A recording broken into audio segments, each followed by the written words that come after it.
بینەرانی عزیز و خۆشەویستم کاتتان باش هیوادارم لە هەرچوهان ساق و سلامت بن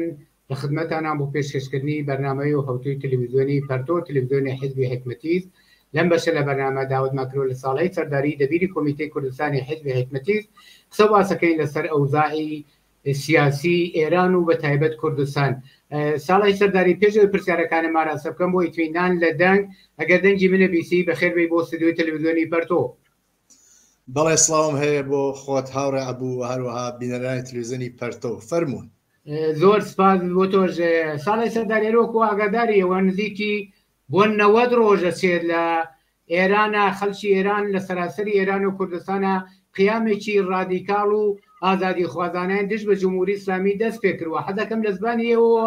بزانم لە بەتنی ئەم قیامی سەراسەری ئێرانە و تایبەتیش بەرنامەکەی ئێمە کوردیە بزانین ئەوزاعی کوردستان چۆنە و چه اتفاقێکی تازە ڕووی داوە لە کوردستانە لە زبانی ئەوە ببیستین. هەرچەند وەکو سونەتێ بە ئیسلا درێژەترین شەوی ساڵ شەوی یەلدای کە بە ئیسلا پێڵێن لە کوردستانە ئەم شتە بە جۆرێکی تر خەڵک خەریکن تابیر و تەفسیرەکەن. حەزەکەم لەم بابەتەوە گەر اتفاقێکی تازە لە کوردستانە ڕوویداوە لە زبانی ئەوە بیبیستین. بەڵێ لە شارەکانی کوردستان وەکو باقی شارەکانی تر هەر ئێعترازات بەردەوامە شێوەکەی گۆڕیاوە ئەوە کە خەڵک ئەمرەتەب هەر وەختێ فرسەتیان بۆ ڕێکەوەی لە هەر شوێنێک کۆڕەت بن لە کوچە لە خیابان شعار مەرگ بەر خامنەیی مەرگ بەر دیکتاتۆرە دەن و یا ئازیزانێک وا گیانیان بەخت کردووە بە وەسیلەی سەرکوتگەران جمهوری ئیسلامی ئەشنە سەرمەزاریان بە مناسبەت چلەیان یا بە هەر جۆرێک بێ بلەخرە ئەڕۆن و احترام بەجێتێنن بۆ ئەو ئازیزانە وا گیانیان بەخت کردووە. مەسەڵەن بۆ نمونە لە دووسێ ڕۆژی ڕابردووە دوو نمونەی زۆر بەرجەستە لە شارەکانی کوردستانە بوو. یەکێک لە شاری پیرانشار بوو هێمن حەمزەئی خانەوادەی و خەڵکی پیرانشار ڕۆیشتن و لەوێ قسە و باز بوو و عەلەی جمهوری ئیسلامی شعاریاندا و لەسەر مەزاری هێمن حەمزەئی کۆبوونە و بەرحاڵ احترام قائل بوون بۆ گیانبازی و بۆ زەحمەت و بۆ فداکاریە واکردی و عەلەی سەرکوتگەرانی جمهوری ئیسلامی شعاریاندا. یا ئیمڕۆ لە شاری کامیاران ئەگەر تەوەجۆتان کردبێ لە دێی ماویان دێکی گەورە دەیەکی منتەقەی کامیارانە کە چلومین ڕۆژی گیانبەختکردنی فوادی محەممەدی بوو و خەڵکێکی زۆر و بە تایبەت بنەماڵەکەی لەوێ کۆبوون و هاوسەرەکەی و ئەو خەڵکە کە لەوێ بوون زۆر شعاری ئازادی خوازانەیاندا. هاوسەرەکەی باسی ئەوەی کردوتی من گەرەکمە بێژم بە ئێوە بە خەڵکە کە فواد ئاواتی چی بوو؟ ئاواتی ئەوە بوو کە ستەمی تەبەقاتی نەمێنێ، ئاواتی ئەوە بوو کە ئەیوت بۆچی ئێمە کرێکار هەموو ماڵەکانی ئەم ئێرانە و ئەم دنیا ئێمە دروستەکەین و خۆمان ماڵمان نییە تیابژین و کرێچین، یا ئەیوت بەرابەری ژن و پیاو و هیچ جامعەیەک ڕزگار نابێ مەگەر ژنان لەو جامعە ڕزگار بن، جا ئەوەختە و جامعە ڕزگارە بێ. و یا شعاری ژن ژیان ئازادی نان کار ئازادی شعار گەلێک بوون و لەو مەراسما درا لە ڕۆژی گیانبەختکردنی فوادی محەممەدی و خەڵکێکی بە ئەمەک و خەڵکێکی تێکۆشەر هاتن لەوێ کۆبوونەوە و هاودەردی خۆیان کرد لەگەڵ خانەوادەکە و خانەوادەکەیش ئەبە و نەوعە بە تایبەت هاوسەرەکەی ئەوە قسە و باسی کرد. ئەمە بە نظر من نیشانەی ڕۆحیەیەکی ئینقلابی و شۆڕژگێڕانەیە کە سرە ڕای هاتوهورتی جمهوری ئیسلامی پێی وایە مەسەڵەن ئەوە توانیوە جنبش سەرکوتکە وەلێ مەسەڵەن نمونەگەلێکی ئاوا نیشان لە عمقی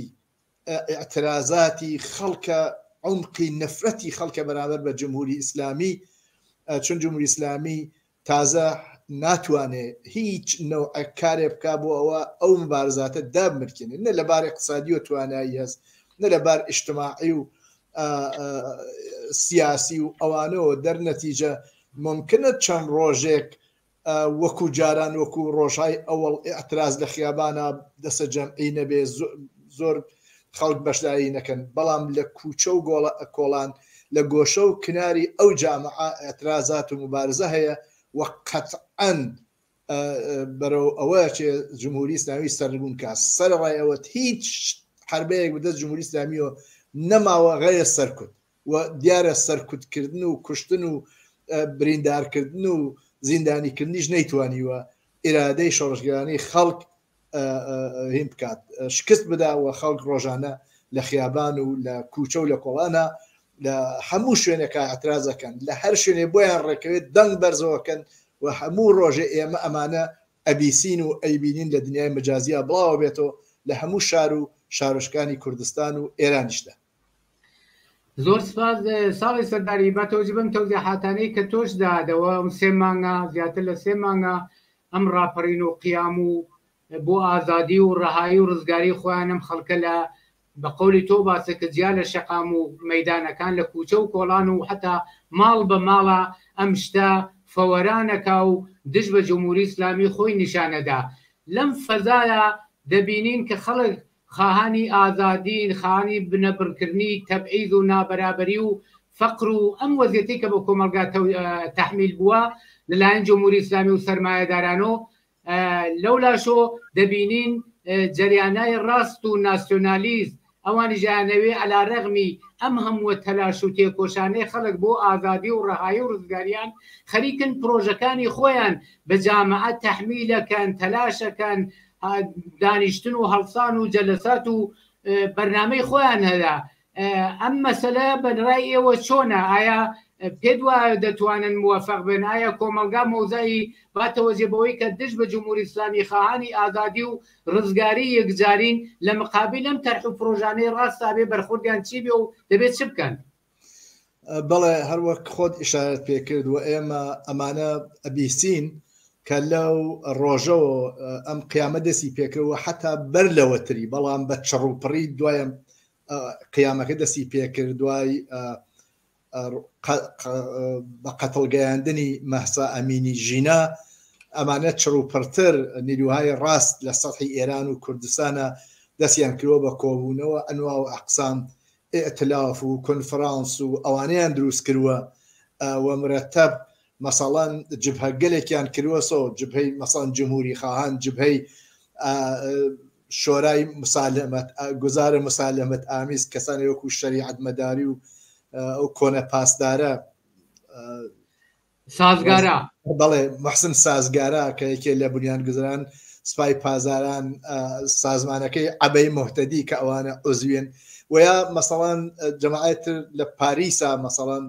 حدود 15 تا 20 سازمانی تر بوون و مرەتەب خەریکن ناو خۆیانە مەسەڵەن هێزەنێن بەیەکۆ ئەم حیزب و ئەو حیزب دەعوەتەکەن بۆەوە وەختی وارد مذاکرە بن لەسەر مەسەڵەن سەهم و کێ زۆرتر دەسەڵاتی بێ و کێ زۆرتر قودرەتی بێ بە نیروێ زۆرتر ئۆبڕۆن لەگەڵ مەسەڵەن ڕەزای پاهلەوی و سەد تەڵەب و احتمالاً لەگەڵ مجاهد و ئەم جۆرەینانە لە سێمان ڕابردووە هەمووی ئەمانە خەریک ئەم نەوعە هاتوچوو کۆبوونەوە و جەلسەی پشت پەردە و مەخفیانن و لە پاریس تا واشنگتۆن تا بروکسل ئەم نەوعە کۆبوونەوانە بووە و گەرەکیانە بە هەرحاڵ هەر لە ئیسۆ خۆیان ناو خۆیانە سازشێ بکەن کە بتوان بێن خۆیان تەحمیلکەن بەسەر مردم کوردستانە و ئێرانە لە جامعە دوای جمهوری ئیسلامی چون هەموو کەس تقریبان پێی وایە جمهوری ئیسلامی ئەڕۆخێ گەرەکیانە بە هەرحاڵ خۆیان ئامادەکەن بۆ ئەوە بێن خۆیان تەحمیلکەن بەسەر جامعە دەیجە خەریک بند و بەست و سات و سەودان هەروواکە ئێمە مەسەڵەن دیمان وەختێکە تاڵەبان بەر لە ئەوە بوو هەر لەم شاری بوونا هاتن جەماعەتێ لە تاڵەبان و جەماعەتێک لە کەیتر ئەحزاب و جایات و ئەمریکا و ئەواناتن کۆبوونەوەیەکیان کرد و ئەو دەوڵەتیان بەسەر کارۆ دوای تاڵەبان ببەخشن مجاهدین بوون ئەو وەختە بەرحاڵ هاتن شتێکیان نابەیەکۆ کە دوای مەجموعون دوای ساڵها ئاوای لێ هات و تاڵەبان گەڕاوە یا لە لەندەنە وەختە سەدام حوسێن زانیان ئەڕوخێ و ئەڕواتوانە هاتن مجموعه الاحزاب دعوت كر لاحزاب عربي وهرمان وايسر سركان واحزاب بارتي ويكيتي واوانو برحال تقسيم قدرته وتقسيم بشيان كرد بوساطته وبسرپرستی امریکا وغرب واوروبا وقريك يعني بو ايرانيش ام كارب كان كما انك 43 سال بر اوان كرد هاورد كابران هاورد خمينيان هاورد دول نوفل نشاتوي باريس خصيان جير شو زانم نور افكن وكريان بالرهبر لبي بي سي وراديو امريكا وتلفزيون كان قشيان كوتنا كاربو هو مثلا ام بعنوان رهبر انقلاب هين حقنا كان بخلكيان وكرديان ايسيش قريك يعني ام كارب كان مثلا اگر توجهت ان كويك لم مصاحبانا او كخلكي كردستان زوري اعتراض مبارزيان كروا مثلا خلكي الشعار دن بدروس كردستان چشم چراغ ایران یا لكيو تاكيو كردستان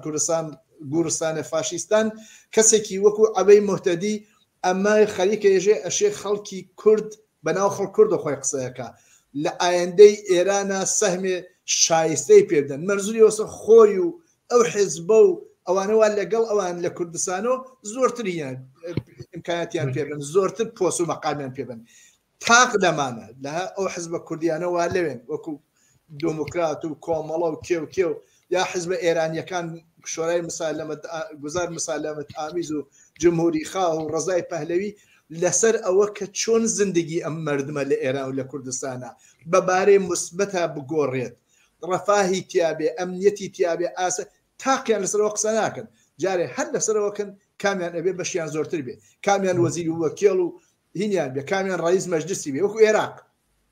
و هر دو سه تجربه کیش کستی خوارو بویا بنظر من هل إيسو خريج أمكارن بو خوان داسا بين دور لتشاو خلق دور لأو اعتراض ومبارزة جان بازي و جانيان بخت كرد أو صدانو هزاران كس بريندارونو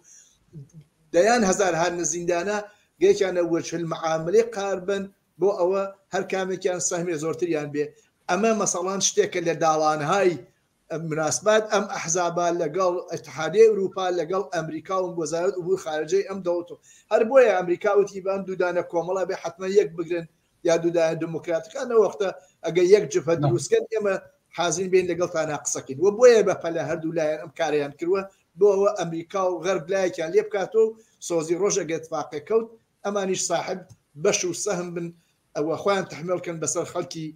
زحمه كيشي كردستان ده زۆر سپاس ساڵی سەرداریباتەوەی بەم تەوزیحاتانەی کە تۆ داد و ئەم خەتەراتانە کە بە کۆمەکی غەرب و ئەحزابی ڕاست و ناسیۆنالیست و هەر گەردەنە بگیرێک دیارە ئەمانە غافڵ نین لەوەی کە بتوانن ئەم تەرحانەی خۆیان باتەوەجە بە ئیمکاناتێکی مادی کە هەیەیانە و ڕەسانەهایە کە لە خزمەتیانان خەتەرێکی جددیە بۆ ئەوەی ئەمە دووبارە دوای 43 ساڵ بە کۆمەلگای ئێران تەحمیل نەبێتەوە حەزەکەم باتەوەجە بۆ تۆزیحاتەی کە تۆ لە پرۆژەی ڕاستەکان باست کرد حەزەکەم ببیسین لە مقابل ئەمەدا بۆ کۆمەک بە ئەم خاست و متالبەی خەڵکی سەراسەری ئێران بۆ ئەم اتفاقە تکرار نەبێتەوە حەزەکەم بزانم پرۆژەی چەپ و کۆمۆنیستەکان دژ بەم ئالتەرناتیوە کە خەتەرێکی جددیە واقعاً باتەوەجە بە ئیمکاناتەکەیانە چی لە دەستوری چەپ و کۆمۆنیستەکانە و خەڵکی ئازادی خواست بەڵێ من ئەوڵ بێژم ئێمە تجربەیەک هەمە بە هەمیمان هەیە ئەمە کە خەڵک حەقیانە بێژن با بە جمهوری ئیسلامی بڕوە هەروە کە لە زەمان شایان وت شا دیکتاتۆرە باش شا بڕوە لەوەلا هەر خۆمەینی وایە وت کۆمونیستەکانیش ئازادە نازانم کەس ماڵ نەکاتەوە ئێمە ماڵ بگوشی تەمینەکەین نازانم پوڵ نەفتەکە حەچێ ڕۆژە ئەو وەختە 50 ملیۆنە $50 هەر نەفەرێ ئەیکەوت لەو جامعە و بەتەوەر واقعیش ئەگەر بیانکردایە ئەیکەوت ئەو جامع ئەو نە سەروەتی تیابوو ئەگەر سەرف سپای پازەران و کوشت و بڕ و نازانم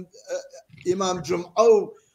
پاسدار و زیندانای عەریز و تەویل وان نەکرایە خۆسرۆت و سامان لە جامعی ئێرانە هەر وەختە زۆر بوو ئەیانتوانی گشتم کارانە بکەنەگە بدەست حکوومەتێکی مردمیەوە وایە بدەست خود خەڵکەکەەوە وایە ئیسەیش خەڵک ئەو نە ناڕەحەتن بەدەست جمهوری ئیسلامی قەی ناکە با جمهوری ئیسلامی بچێ نا ئێمە وا نایەژین ئێمە ێژین جمهوری ئیسلامی بچێ لە هەرچێ کەسیش قاتعتر بووین ڕۆشنتر بووین کۆمونیستەکان لەبەرەوە بوون کرێکار و زەحمەتکێش لەبەر ئەم جبهەوە بوون کە عەلەی جمهوری ئیسلامی شەڕی کردووە لە نوک جبها بوون ئەعدامیان لێکردن کوشتنیان خستنیانە زیندان ئەرێ کوڕشا لەکوێ بوو 43 ساڵە فلانە ڕەهبەری کاریگەری و فلانە فعالی اجتماعی و من و تۆ خەریکین کۆمونیستەکان خەریک بوون کوڕشا چی کردووە یا نازانم جمهوری خان چیان کردووە یا ئەمانە چیان کردووە ئیسە گرێکیانە خۆیان کەن بە صاحب ئەوینە ئیسە هیچ مێژن ئەوەمان پێژن دوایی نازانم با ئەوڵ جمهوری ئیسلامی بڕوخێ ئەوەڵین کاریانەوە یەن شۆرای کاریگەر و فعالین کاریگەر و کۆمونیستەکان سەرکوتەکەن بۆیە ئێمە مطلقاً بە عنوان کۆمونیستەکان بە عنوان ئینسانهای کرێکار و زەحمەتکێش ئەو جامعە نابێ ئەم هینە بخۆین ئەم تەرفەندە هەمیشە ئەستیان دەبێ بێسین بێژین جمهوری ئیسلامی ئەبێ بڕوە بەڵام ئەبێ خۆمان خەڵک تایە دەخاڵەتکە خەڵک فعال بێ خۆمان شۆرا دروستکەین خۆمان نەها دروستکەین خۆمان تەشەکل سنفی و چوزانم لە هەموو کارگا دانشگا دانشآموز مەدرسە بیمارستان کەمانکێ تەجربەیەکی یان زەمانەمان 2 ساڵ 57 ئێمە ئەم کارەمان کرد بۆیە خەڵک دەبێ ئەوە بکە وە کۆمونیستەکان و چەپەکان بە نظر مەشێ لەبەر ئەم هینەوە بن و ئێمە لەو ڕابطە ئەقداماتێکمان کرد لە سەد ئێران ئەلان لەگەڵ ئێمە وەکو حزب حکومەتیست لەگەڵ 5 حیزبی ترا خەریکین و لە سەد ئێرانە مجموعی ئەقدامات هەل دەستورمانە و تەواو تەلاشمان ئەوەسە کە خەڵک بێتە مەیان و ئێمە بۆ ئەو حمایەت لەو خەڵکی کرێکار و زەحمەتکێشە ئەو کارەکەین تاوا نازەوە هەڵەگەرتەوە بۆ کوردستان ئێمە ئەقداماتێکی دروستمان دەست پێ کردووە شۆرای کۆنفرانسی گیرا لە ئەستۆکۆڵما تعدادێکی زۆر لە کۆمونیستەکان و شخصیەتای چەپی جامعەی کوردستان لەوێ کۆبوون و تەسمیم گیراوە کە بە هەر حاڵ ئەقداماتی بکەین بۆەوە ئەم جب هەی چەپە لە جامعەی کوردستانە تەقوێت بێ لە مەقابڵ هەر تەرح و ئالتەرناتیڤەکە وای بوێ لەبان سەر خەڵک و تەسمیم بگرێ بێسێ و مبارزاتی کرێکاران و زەحمەتکێشان بۆ ئەوە متحد بن متشکل بن تەقوێت بکە هەرچێکی لێ کۆمەککە بەو جاتە کە جەهەتێکە بۆ ڕەفاه بۆ ئەمنیەت بۆ ئاسایش بۆ ئەوە خەڵک خۆیان بێن دەخاڵەتکەن لە سەرنوشتی خۆیانە شورای خۆیان دروستکەن مەحلات خۆیانە خۆیان سازمان بن و خۆیان ئایندەی خۆیان تەعینکەن نە حیزبێکی تر بێت لەبان سەر ئەوانە بۆیە تەلاش ئێمە کۆمونیستەکان لە مەقابڵ ئالتەرناتیڤ و ڕاستە تەلاشگەلێکمان دەست پێ کردووە و داواکەم لێرەوە فەراخانمەوەسە هەر کەسێک خۆی بە ئازادی خواز و چەپ و کۆمونیستە زانێ هەر کەسێک گەرەێکی جامعەی کوردستان جارێکی تر نەکەوێتە ژێر چەپۆکی نیروای ڕاست کە بۆ خۆیان بێن بکوژن و ببرن بەم تەلاشە ئینسانیە و مەسئولانە و شەریفانە ملحەق بێت زۆر سپاس ساڵی سەرداری ئەم بەحسە باسێکی مهمە منیش پرسیارم زۆرە بەڵام متەسفانە وەختەکەمان ئیجازەمان پێ نادا هیوادارم لە بەرنامەکانی داهاتووە زۆرتر و بە وردی بتوانین سەبارەت بەم ئالتەرناتیڤانە و بەم ئیتفاقانەیە لە ئێرانە ڕوەدات قسەباسی زیاترکەین زۆر سپاس بۆ بەشداریت و بۆ تەوزیعەکان لەم بەرنامەدا منیش سپاستانەکەم زۆر سپاس بینەرانی ئازیز و خۆشەویست بەم جۆرەهاتی نەکۆتاییەم بەشە لە بەرنامەی ڕۆی تەلەڤیزیۆنی پەرتۆ داوەتەکەم بینەری دامەیی بەرنامەکان بن کات و ساتێکی خۆشتان بۆ ئارەزووکەم